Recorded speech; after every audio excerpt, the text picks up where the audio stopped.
kata orang tak kenal maka tak cinta. Jadi kalau cinta, mau terjalin cinta dengan dia, sampaikan bahwa aku mencintai. Walau ada kemungkinan ditolak. Kalau terus tidak dicintai balik nih? Ya kalau tidak dicintai cari yang lain. Assalamualaikum warahmatullahi wabarakatuh. Terima kasih abang, pemaparannya sangat jelas sekali. Maaf kemarin saya enggak sempat membalap voice-nya abang. Kebetulan kemarin lagi kerja, sementara posisi lagi di laut abang, tidak ada signal. Karena kebetulan pekerjaan saya itu berada di laut. Saya adalah seorang pelaut abang. Alhamdulillah, jawaban yang selama saya cari akhirnya ketemu juga. Sebenarnya ilmu ma'rifat ini dari dulu saya sudah memahami, tapi adanya abang memberikan pemaparan seperti ini, akhirnya bertambahlah keimanan saya kepada Allah Subhanahu wa Ta'ala. Terus dari pemaparan abang yang sangat jelas tadi mengenai di hati, ada yang satu yang masih mengganjal di hati saya abang. Misalnya saya ini sudah bermakrifat, sudah mengenal Allah Subhanahu wa Ta'ala, sudah menyaksikan. Tapi misalnya abang tadi mengatakan apabila kita mengenal Allah maka perbuatan keji dan mungkar itu tidak mungkin terjadi selama masih ada Allah dalam hati seseorang. Tapi kadang-kadang gini bang, yang saya alami dalam seputar saya, yang saya alami kadang-kadang misalnya saya berbuat sesuatu yang misalnya dilarang agama, tiba-tiba hati saya mengatakan tidak apa-apa, yang melaksanakan kan juga Allah juga, tidak ada gerak dan diam saya kecuali Allah, tapi yang saya lakukan sebagai manusia itu salah. Bagaimana itu bang? Assalamualaikum warahmatullahi ta'ala wabarakatuh. Semoga kedepannya abang selalu memberikan jawaban-jawaban atas apa yang saya tanyakan, karena memang selama ini saya haus dengan ilmu-ilmu agama Islam, terutama di bidang hakikat dan ma'rifat. Karena hati saya selama ini cenderung ke sana bang, cenderung ke bidang ma'rifat. Karena selama ini saya sudah melaksanakan syariat agama seperti ada yang kurang. Ternyata saya tidak mengikuti anjuran dari Al-Quran yang mengatakan wa fi anfusikum afala tubsirun. Apakah engkau tidak melihat dalam dirimu? Ternyata selama ini saya tidak melihat ke situ bang. Dengan adanya ini mudah-mudahan abang memberikan bimbingan ke jalan itu dengan atas izin Allah Subhanahu wa Ta'ala. Karena saya yakin percaya bahwa kalau agama kita menggunakan dengan rasa, karena rasa itu tidak pernah berbohong, rasa merasap mendarah daging, karena sesuatu yang mendarah daging akan dibawa mati. Terima kasih abang. Mudah-mudahan saya tidak bosan-bosan menjawab segala apa yang saya tanyakan abang. Alhamdulillahi Rabbil Alamin. Ashhadu an la ilaha illallah wa ashhadu anna Muhammadur Rasulullah. Allahumma salli ala Sayyidina Muhammad wa ala ali Sayyidina Muhammad. Rabbis rahli sadri wa yassirli amri wahlul 'uqdatam min lisani yafqahu qawli. Amin.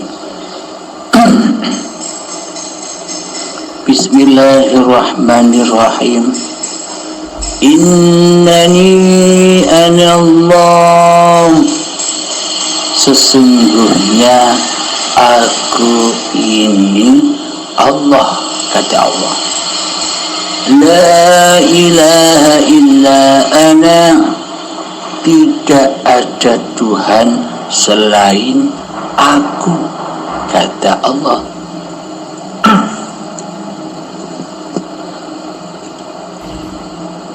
Kebanyakan manusia masih merasa dirinya menjadi Allah.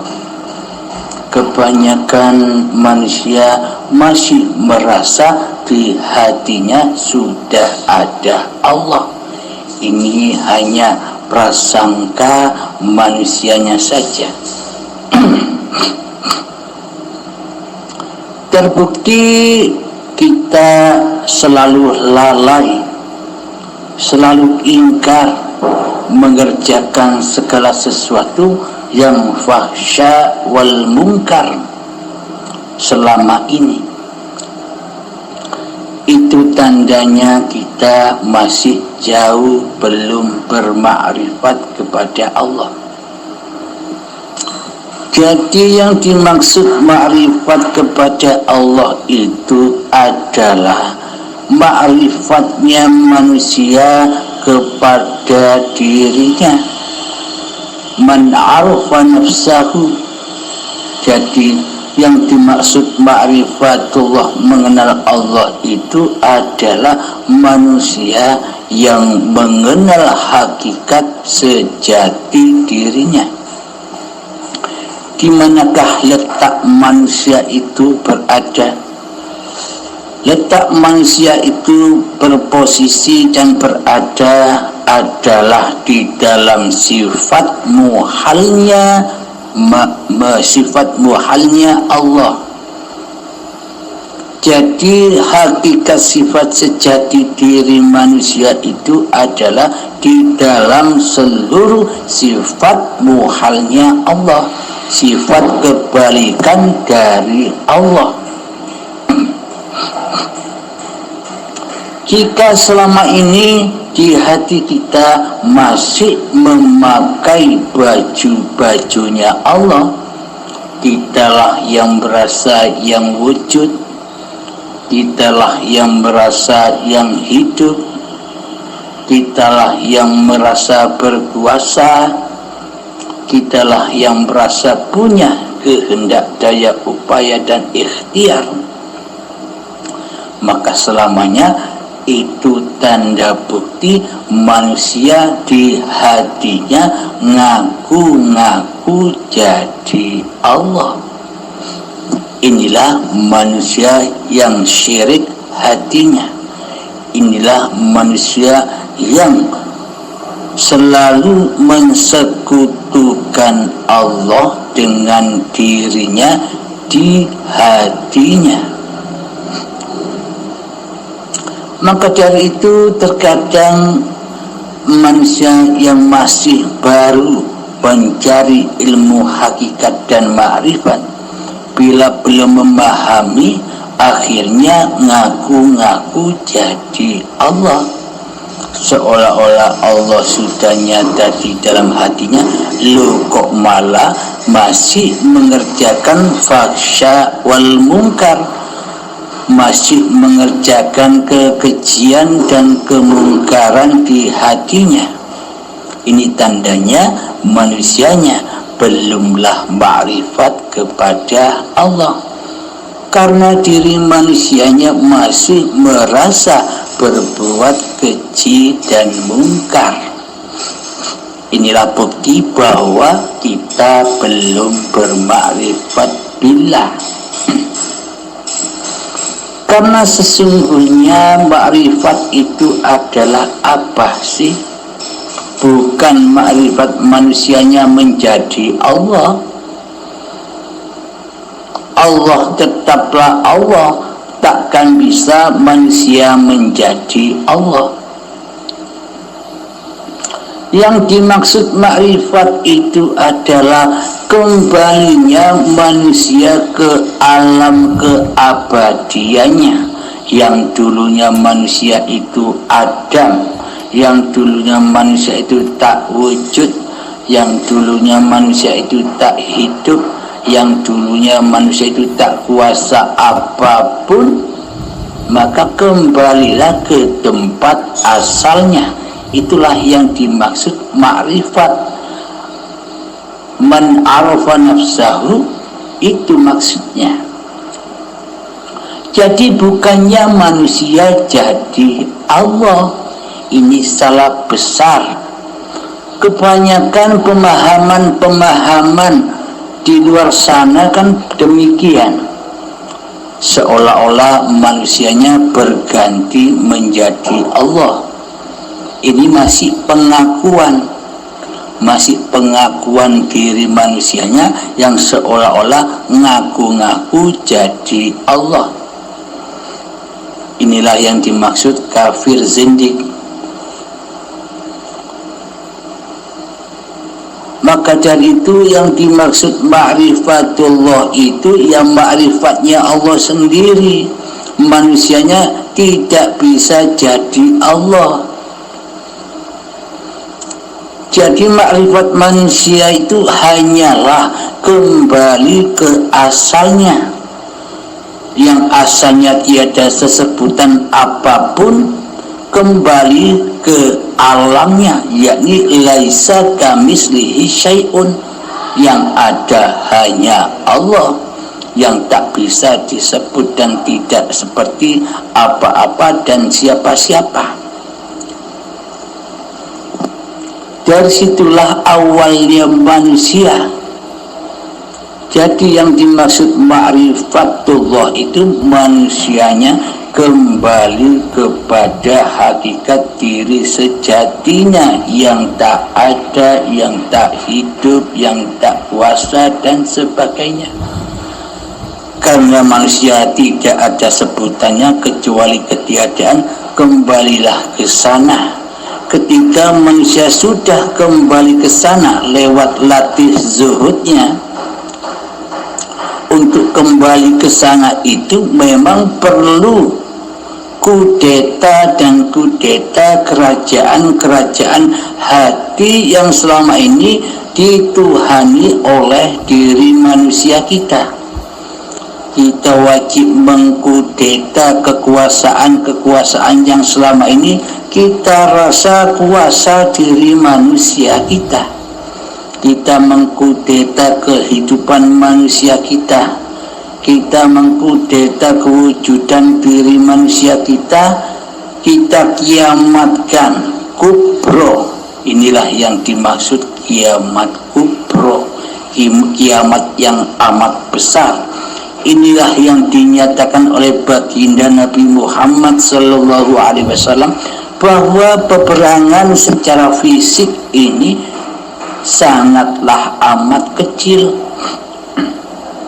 dibanding dengan keagungan perang melawan hawa nafsu diri manusiamu sendiri.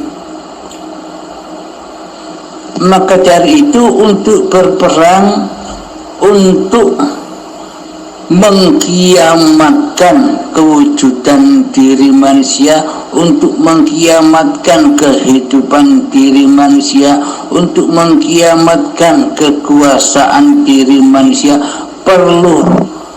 butuh waktu dan perjalanan yang sangat amat panjang. Seperti halnya selama ini beberapa puluh tahun kita jadi Tuhan, memang tak segampang membalikkan telapak tangan. Jadi kita jangan emosi dengan hawa nafsu kita, ingin sekali bermakrifat, ingin sekali mengenal Allah. Jangan emosi, itu masih hawa nafsu. Bersabarlah mengkiamatkan diri manusiamu, bersabarlah mengkiamatkan wujud kenyataan dirimu, bersabarlah mengkiamatkan kehidupan manusiamu di hatimu, bersabarlah mengkiamatkan kekuasaanmu di hatimu. Dengan sabar dan ikhlas, dengan penuh pertolongan kepada Allah. Karena syarat untuk bertemu Allah, manusianya wajib mati. itulah pintu bertemu Allah. Jadi nyatalah bertemu Allah itu bukan seperti kita bertemu antar manusia. Ada 2 orang, ada 3 orang. Jadi pertemuan dengan Allah itu bukan seperti bertemunya makhluk dengan makhluk. Yang dimaksud pertemuan dengan Tuhannya itu manusia bertemu kembali kepada asal usul manusianya, yakni manusianya sudah makrifat kepada ketiadaan diri manusianya. Manusia bermakrifat kepada ketiadaan wujud diri manusianya. Manusianya sudah bermakrifat kepada ketiadaan hidup manusianya. Manusianya sudah bermakrifat kepada ketiadaan kuasa manusianya di hatinya. Inilah yang disebut kiamat kubro, inilah yang disebut kematian, dan inilah yang disebut pertemuan dengan Tuhannya. Jadi bukan manusianya yang bertemu Tuhannya, jadi bukan hambanya yang bertemu Allah, akan tetapi yang bertemu Allah adalah zatnya sendiri. Yang tahu Allah ya Allah, yang tahu hidup ya hidup. Tanpa adanya hidup, apakah kita tahu hidup? Alhamdulillahirabbil alamin. Semoga bisa dipahami. Maka dari itu, bila masih manusianya belum bermakrifat kepada diri kemanusiaannya yang tak ada, yang tak wujud, yang tak hidup, yang tak berkuasa, maka pasti manusianya mengaku-ngakui baju-bajunya Allah, sifat-sifatnya Allah masih diakui sebagai sifat diri manusianya. Pasti di dalamnya akan mengerjakan kekejian dan kemungkaran, karena di hatinya belum menegakkan sholatnya. Inna sholata tanha 'anil fahsya'i wal munkar. Sesungguhnya yang dikatakan sholat itu ya demikian secara hakikatnya, yakni mentiadakan diri manusianya, mematikan kehidupan diri manusianya di hatinya. Itulah yang dimaksud makna menegakkan sholat. Karena sholat itu tujuannya adalah as-sholatu mi'rajul mu'minin. Sholat itu adalah tempat mi'rajnya para mukminin, orang-orang yang beriman kepada Allah, orang-orang yang beriman kepada hakikat diri manusianya yang tak ada, yang tak wujud, yang tak hidup, yang tak kuasa.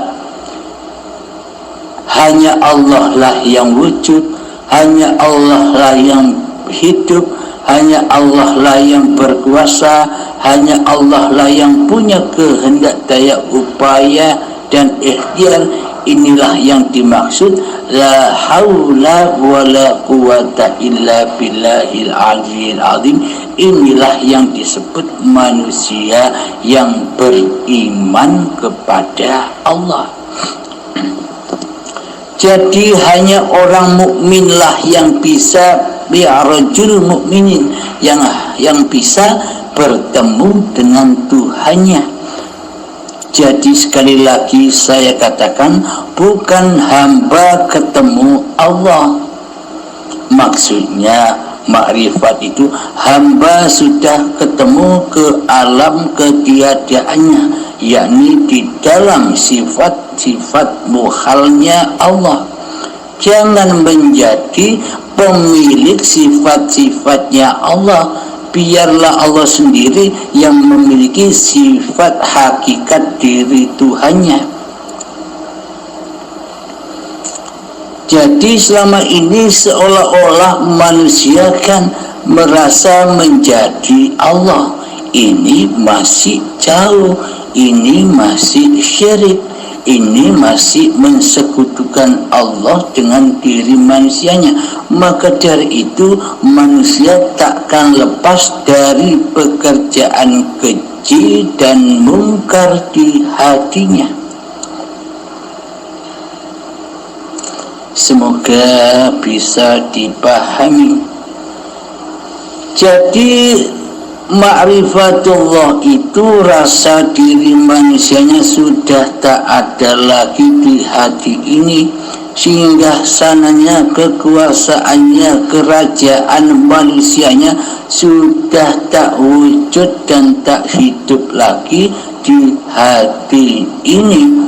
Inilah yang dimaksud ma'rifatullah, yang bermakrifat kepada Allah, ya Allah sendiri, yang tahu rahasia Allah, ya Allah sendiri, yang bisa memahamkan, yang bisa dipahamkan, ya zatnya sendiri. Manusia tak berhak faham dan memahamkan, manusia tak berhak mengajari manusia lain, karena manusia sudah tak ada daya dan upaya serta kekuatan untuk melakukan itu semua.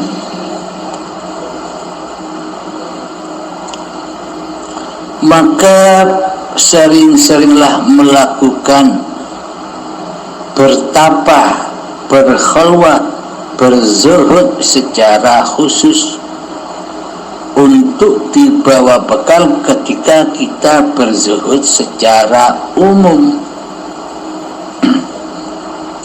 Zuhud secara khusus itu adalah seperti kita melakukan semedi atau duduk tafakur di malam hari. Kita latih, kita minta 1 jam waktu tiap malam untuk berlatih itu.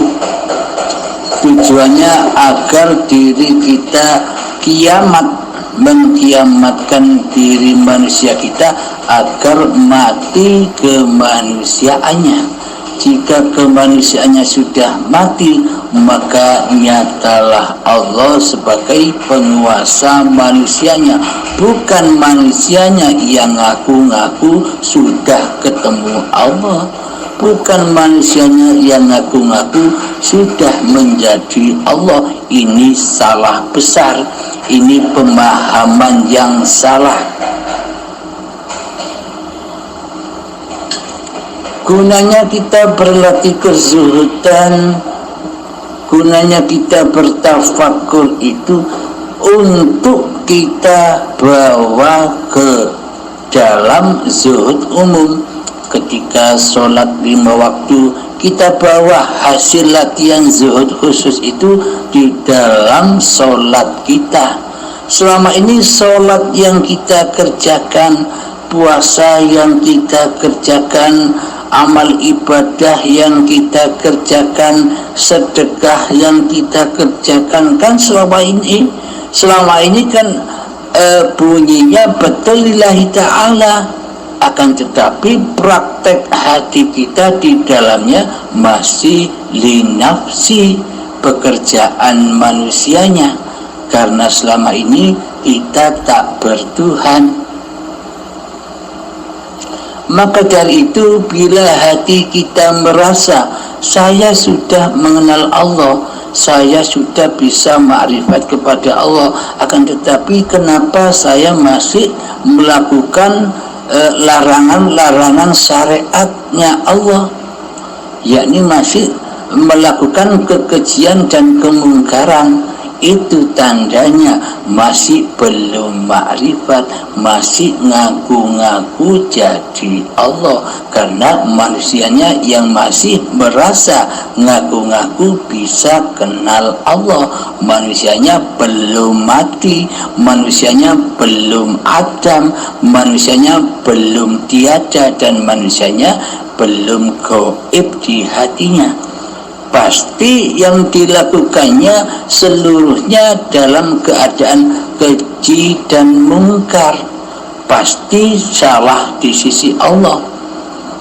Karena itulah takkan mungkin manusia bila sudah bermakrifat kepada diri manusianya, sudah bermakrifat kepada Allah, takkan mungkin manusia itu bisa melakukan kekejian dan kemungkaran.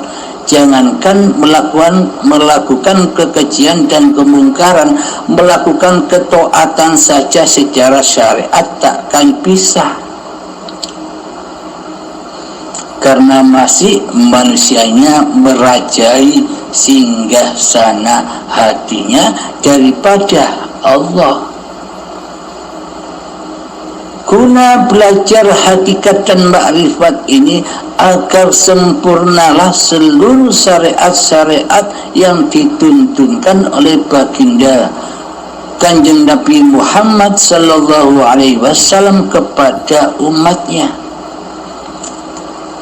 Kanjeng Nabi diutus oleh Allah dan Rasulullah menyampaikan apa-apa yang diperintahkan Allah buat manusia, yakni selalu hati tidak mensekutukan Allah dengan diri manusianya. Maka dari itu dituntunlah para umatnya dengan sesuatu syariat, sesuatu hukum ibadah, hukumnya sholat, yakni dengan niat. Niat itulah barometer seluruh ibadah. Niat itu induknya dari segala induknya ibadah. Induk ibadah adalah pada sholatnya manusia. Ketika di dalam sholat masih merasa ngaku-ngaku diri manusianya lah yang bisa sholat, ketika di dalam sholat manusia masih merasa berkuasa di dalamnya, maka seluruh amaliyahnya di luar sholat pasti salah, pasti keji dan mungkar. Di dalam sholat saja masih mengamalkan kekejian dan kemungkaran kepada Allah, yakni hati masih mensekutukan Allah dengan diri manusianya. Maka dari itu tujuan kita belajar hakikat. Maka dari itu tujuan kita belajar hakikat dan ma'rifat adalah untuk menyempurnakan syariat-syariatullah yang diutus Allah, yang diembankan kepada baginda Rasulullah sallallahu alaihi wasallam kepada umat-umatnya yang beriman. Jadi tujuan ilmu hakikat dan makrifat itu untuk menyempurnakan syariatullah, bukan syariatun nas. Selama ini kan syariat-syariat yang kita lakukan seolah-olah kitalah sebagai penguasa syariat itu, yakni syariatun nas. Maka yang ada di dalam hati kita pasti diri manusianya yang masih merasa bisa bersyariat. Inilah tanda-tanda amal yang fana. Inilah tanda-tanda amal yang hancur. Inilah tanda-tanda amal yang haram. Inilah tanda-tanda amal pendosa. Jadi meskipun kelihatannya ibadah, tapi sejatinya pendosa, karena tidak berislam. Karena Islamnya selama ini hanya Islam-Islaman, Islam bohongan, Islam yang dusta. Bagaimana mungkin disebut sudah berislam di sisi Allah, sementara hati masih mensekutukan Allah dengan diri manusia kita di hati kita. Jadi maknanya Islam di sisi Allah itu adalah selamatnya hati dari menyaksikan selain Allah. Jadi manusianya wajib mati agar tidak tahu apa-apa. Seperti awal mulanya manusia tidak ada, manusia gaib, manusia tidak tahu apa-apa. Itulah yang dimaksud ma'rifatnya manusia. Setelah manusia bermakrifat kepada hakikat diri sejati manusianya, maka yang ada hanya Allah. Maka nyatalah ayat Allah, innani anallah, sesungguhnya aku ini Allah, la ilaha illa ana, tiada Tuhan selain aku, kata Allah. Ketika manusianya sudah mati, ketika manusianya sudah tiada, ketika manusianya sudah tidak ada sesebutan lagi atas manusianya.